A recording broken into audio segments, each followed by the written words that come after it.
ঠাকুর শ্রী রামকৃষ্ণের বয়স যখন মাত্র 5 বছর, বাবা ক্ষুদিরাম ছেলে গদাধরকে পাঠশালায় ভর্তি করলেন।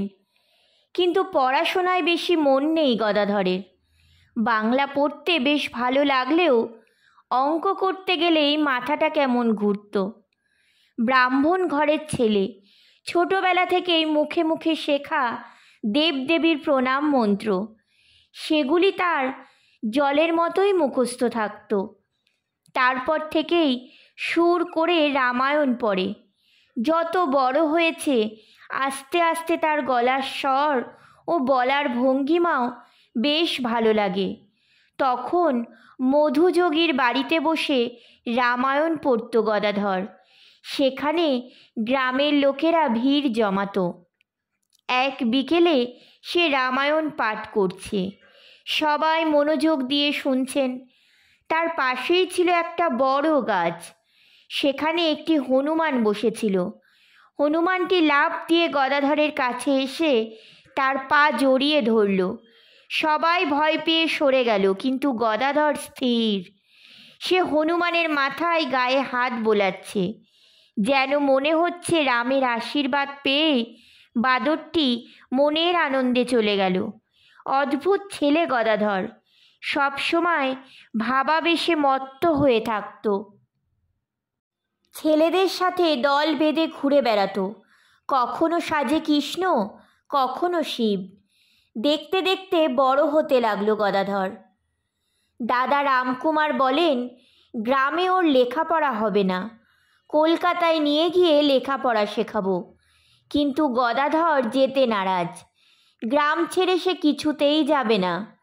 7 বছর বয়সে বাবাকে হারালেন গদাধর। দক্ষিণেশ্বরের কালীবাড়ি প্রতিষ্ঠার দিনে দাদা রামকুমারের সাথে এলেন গদাধর।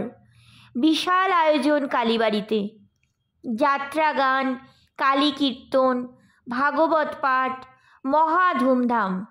সকাল থেকে শুরু হয়েছে খাওয়া দাওয়া, জাত পাত নির্বিশেষে। গদাধর কিছুই খেলেন না। বাজার থেকে মুড়ি কিনে খেয়ে সারাদিন কাটিয়ে দিলেন। দাদা রামকুমার রাত্রিবেলা গদাধরকে জিজ্ঞাসা করলেন, ভোগের প্রসাদ কেন নিলি নে? গদাধর উত্তর দিলেন, এমনিই নিইনি। রামকুমার খুব অবাক হলেন। গ্রামে যার হাতে প্রসাদ তুই খেতিস, জাতপাতের বিচার তো তোর ছিল না, তাহলে এখানে কি হলো? তখন গদাধর বললেন, সে তো ছিল অনেক যত্নের প্রসাদ, আর এখানে তো হেলায় ফেলায় দেয়া প্রসাদ। জবাব শুনে বেশ অবাক হলেন দাদা। রামায়ণ, মহাভারত আর টোলের নানা বই পড়ে অনেক কিছুই এই বয়সে শিখেছে গদাধর। রামকুমার বললেন, তাহলে কি কামারপুকুর ফিরে যাব? রানীমা এখানের পুরুত করতে চান আমাকে, তা কি হব না? গদাধর বললেন, কথা যখন দিয়েছ তখন কেন ছাড়বে? তোমার টোল তো প্রায় উঠেই গেছে, তুমি এখানেই থাকো। মথুরামোহন মূর্তি নিয়ে গেলেন জানবাজারের বাড়িতে। পুরুত ঠাকুরের ছোট ভাই গড়িয়েছেন। রানীমা দেখে অবাক। ওকে আমাদের মন্দিরের বিগ্রহর সাজনদার করলে বেশ হবে। মথুরামোহন বললেন, আমি বলে দেখি তাহলে পুরুত ঠাকুরকে।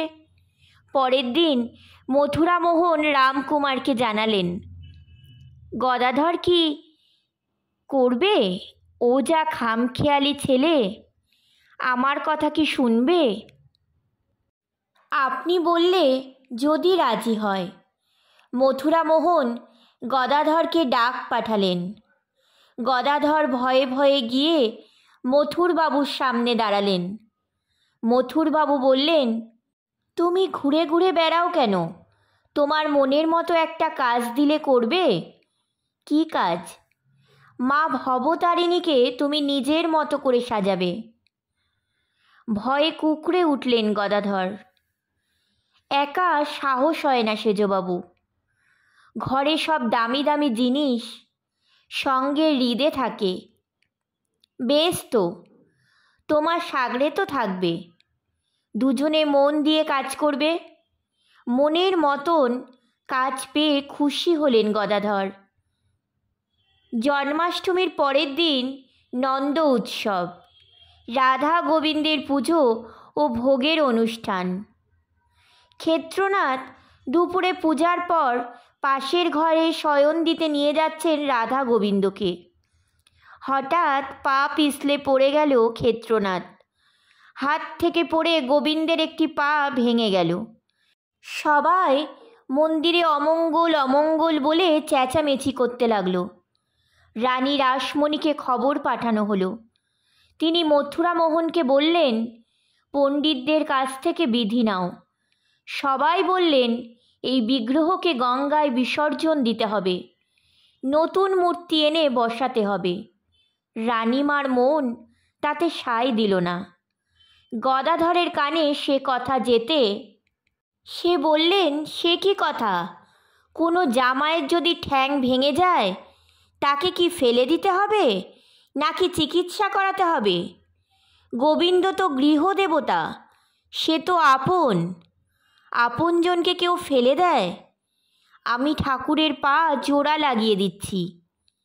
এই কথা শুনে রাসমণির মনের চিন্তা দূর হয়ে গেল।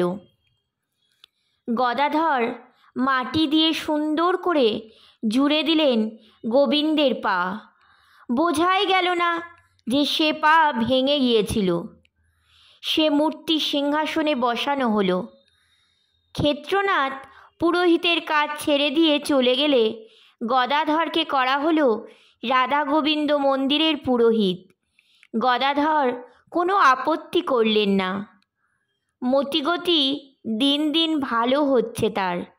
নিজেই একদিন দীক্ষা নিতে চাইলেন। কেনারাম ভট্টাচার্য নামে একজন নিষ্ঠাবান ব্রাহ্মণকে এনে গদাধরকে দীক্ষা দেওয়া হলো। এরপর থেকে পুজোর দিকে খুব মন দিলেন গদাধর। রামকুমার ভাবলেন, গদাধরের হাতে মা ভবতারিণীর পূজার ভার দিয়ে গ্রাম থেকে ঘুরে আসবেন কিছুদিনের জন্য। ভাবা মতো কাজও করলেন রামকুমার। গদাধরের হাতে মা ভবতারিণী ও হৃদের হাতে রাধা গোবিন্দের পূজার ভার দিয়ে গ্রামের উদ্দেশ্যে রওনা দিলেন। কিন্তু বিধির কি আশ্চর্য লীলা! গ্রামে পৌঁছতেই পারলেন না। অসুস্থ হয়ে পথেই এক আত্মীয়ের বাড়িতে মারা গেলেন।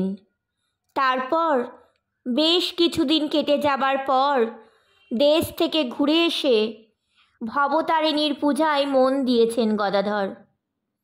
কিন্তু পূজার ধরন ধারণ অনেক পাল্টে গেছে।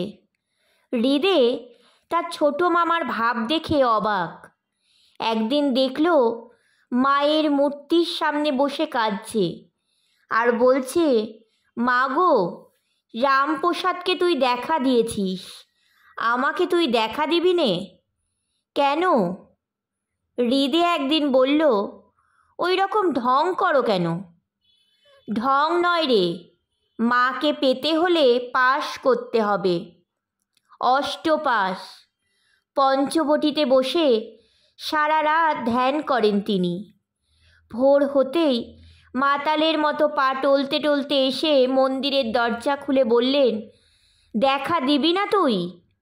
যা, দেখতেও চাই না, রাক্ষসী তুই।